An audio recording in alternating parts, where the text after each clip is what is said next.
बड़ा भ्रम है ये कि हमें रुपया मिल जाए, हमें अमुक सामग्री मिल जाए, हमें अमुक मिल जाए तो मैं सुखी हो जाऊं। नहीं हो सकते तुम सुखी जब तक भगवान नहीं मिलेंगे। जब तक भगवान नहीं मिलेंगे कोई सुखी नहीं हो सकता। पक्का समझ लो, रुपया कोई खास बात नहीं है, खास बात है नाम जप और विचार। विचार से सुख प्राप्त होता है। जब कोई निंदा करे, जब कोई विघ्न डाले तो तुम तुरंत समझ जाओ कि अब हमारी भूमिका बदलने वाली है, मुझे प्रश्न का उत्तर देना है। तुम गाली दो, मैं मुस्कुरा के निकलता हूं, तो अध्यात्म की भूमिका बदल जाएगी। हमारी बात समझ लो। और ये बड़े बड़ों को सामने गाली सहना पड़ा है। सामने भगवान जब अवतरित हुए थे, स्वयं समझा रहे हैं दुर्योधन को। समझ में आ रहा है क्या? वो मान ही नहीं रहा भगवान को, भगवान नहीं मान रहा है। भगवान समझा रहे सब, तो हम तो भगवान के दास है, हमारी बात सबकी समझ में कैसे आ जाएगी?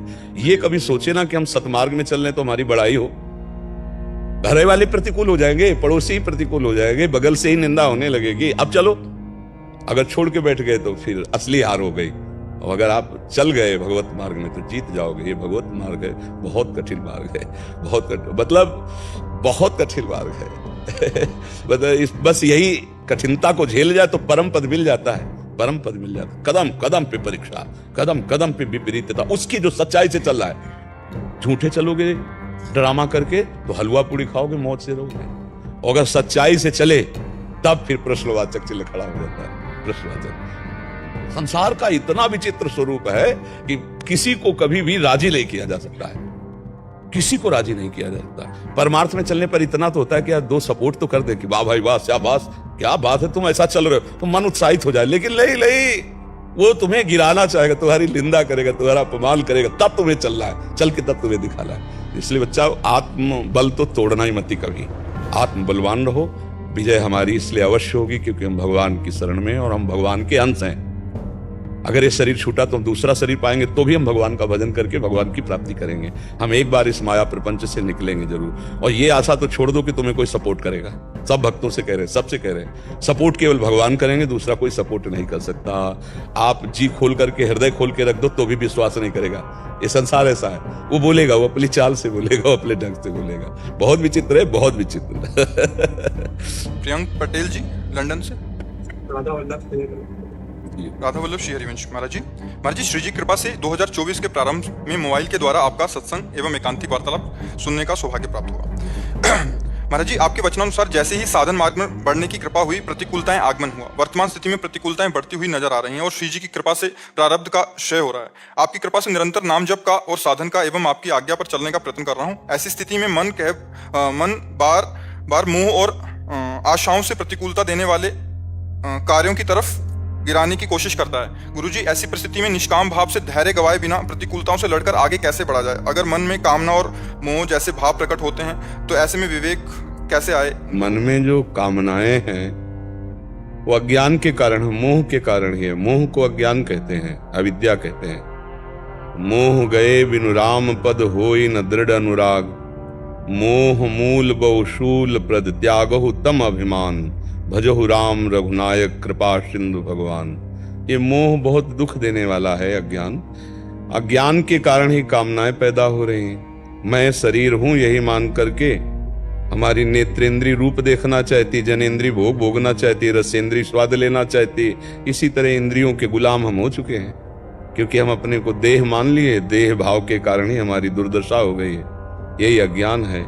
अब इसी का नाश करने के लिए अध्यात्म है। साधन को हरिभजन है, कै सत्संग सहाय। साधना तो है कि निरंतर मैं नाम जप करूं और सहायता है सत्संग की।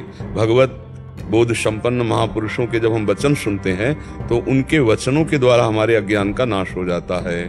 हमारी कामनाएं बहुत जन्म जन्मांतर से बढ़ी हुई हैं। दुर्वासना मम सदा परिकर्षयन्ति। अब ये एक दिन दो दिन के भजन में तो नष्ट होने वाली नहीं है। ये बड़ा भारी युद्ध है। हमारा मन विषयों में जाएगा, उसको हमको खींच खींच कर भगवान में लगाना है। अगर विजयी होने की भावना है तो कष्ट सहना सीखो।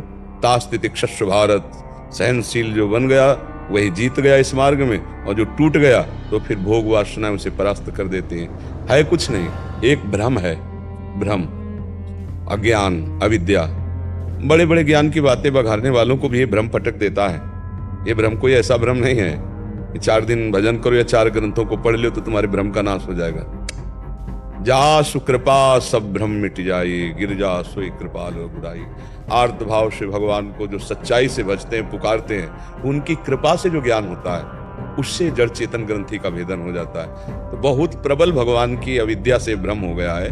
ये जाओ कृपा सब भ्रम मिट जाए, ये इतनी प्रबल है। ज्ञानी नाम अपि चेतांसी देवी भगवती हिसा बलादा कृष्ण मोहाय महामाया पृच्छति। ज्ञानियों की बुद्धि को भ्रष्ट कर दे, ऐसी प्रबल है, तो फिर औरों की तो बात क्या। तो नाम जप कीजिए, सत्संग सुनते रहिए, जहां जहां मन गलत जाए। कल हमें एकांतिक में एक बात बताई थी कि हमें मन के साथ हर समय विपरीत ही नहीं रहना, उसको दुलार भी करना है। दुलार नहीं करोगे तो वश में नहीं होगा, और दुलारे करते रहोगे तो भ्रष्ट कर देगा, नष्ट कर देगा। दोनों बातें हमको ये देखना है। जब वो गलत मांग कर रहा है तब नहीं मानना, और जब सही मांग कर रहा है तो उसकी पूर्ति कर देना। आप वृंदावन आए हो मन की ही मांग से, मन ने मांग की चलो यार वृंदावन चलते हैं, बाबा के पास बैठ के सुनते हैं, तो आप इतनी दूर से यात्रा करके आ गए ना। अगर मन राजी नहीं होता तो आप आ ही नहीं सकते थे। मन ने आपको सपोर्ट किया, तो आप मन को सपोर्ट कीजिए जहां सही है। कह रहा है कि आज यार हम अमुक चीज पाना चाहते हैं, हाँ हाँ बिल्कुल, अगर हमारे पास सामर्थ्य है हम आपको खरीद के लाते हैं, भगवान का भोग लगाते हैं और पवाते हैं आपको। फिर इसके बाद वो गलत संकल्प करता है, तब उसको डांट लगाते हैं, नहीं नहीं नहीं, अब चाहे मर जाऊं पर ऐसा नहीं करूंगा।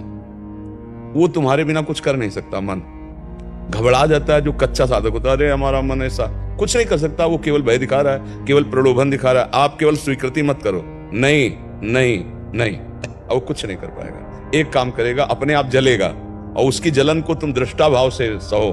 तुम मन नहीं हो। कहते हो ना आज मन में बहुत अशांति है, तो मन ही तो अशांत है ना, तो अशांति के आचरण किए तो इसलिए जल रहा है। जलने दो, अभी थोड़ी देर में ठीक हो जाएगा। ये आगमा पाइनो अनित्यास, ये आने जाने वाली वृत्तियां कभी सुखद कभी दुखद, ये कोई टिकाऊ नहीं है। टिकाऊ तो जब होगी जब भगवत साक्षात्कार हो जाएगा। इसलिए नाम जप करो, सत्संग सुनते रहो, घबराने की जरूरत नहीं। जहां जहां मन गलत जगह जाए उसे हटाकर प्रभु के चरणों में लगाओ और बलवान बनो। जो नहीं करना चाहिए वो नहीं करूंगा, और जो करना है उसमें सादर सपोर्ट दे दो मन का। इसी तरह धीरे से मन को जब अधीन किया जाता है तो ये इसका एक बहुत बड़ा गुण है मन का। ये जो कुछ पकड़ता है जल्दी छोड़ना नहीं जानता है। इसमें अगर विषय हमने पकड़ा दिया तो देखो जन्म जन्मांतर हो गए, वो नहीं छोड़ पा रहा। अगर हमने भगवान को पकड़ा दिया तो भगवान को भी नहीं छोड़ेगा।